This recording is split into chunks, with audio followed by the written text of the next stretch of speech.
You know that feeling, right? When you're in a conversation and you can just tell the other person isn't really listening?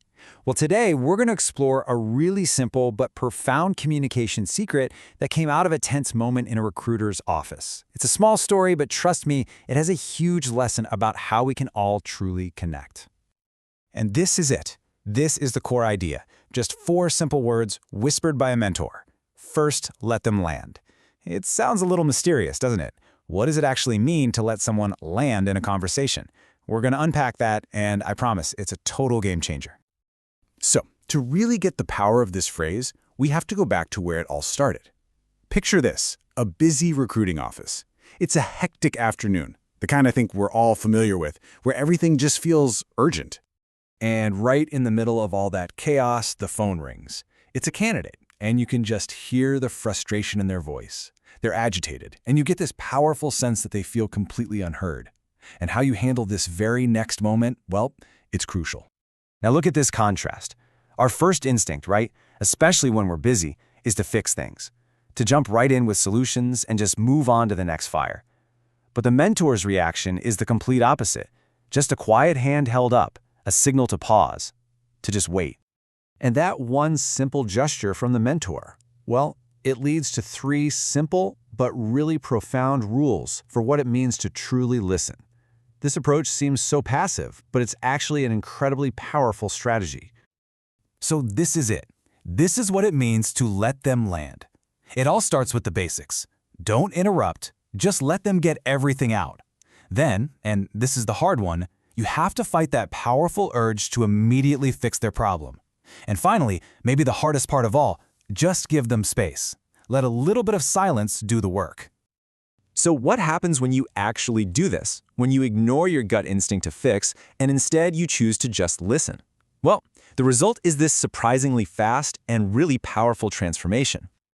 And what's so remarkable is just how quickly this works. We're not talking about some long, drawn-out conversation here. It took less than a minute, 60 seconds, of pure, uninterrupted listening for the entire dynamic of that call to completely shift.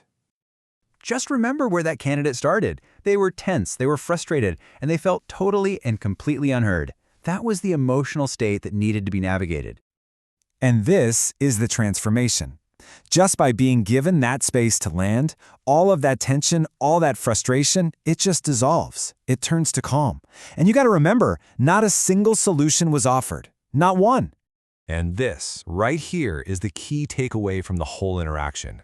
The call ends, and the candidate's gratitude, it wasn't for the job or the opportunity. It was for something so much more human, the feeling of being truly heard.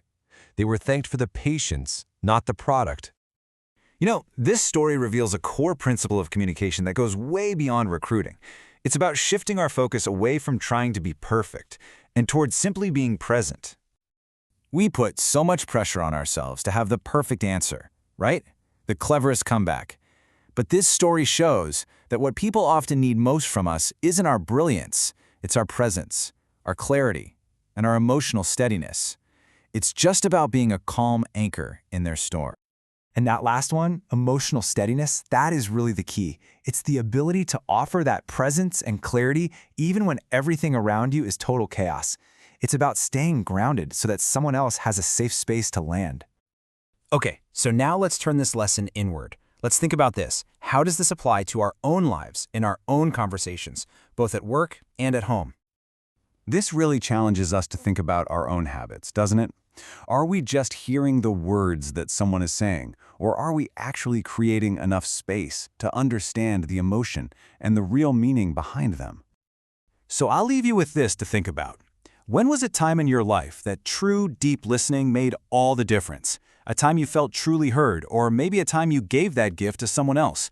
What changed in that moment?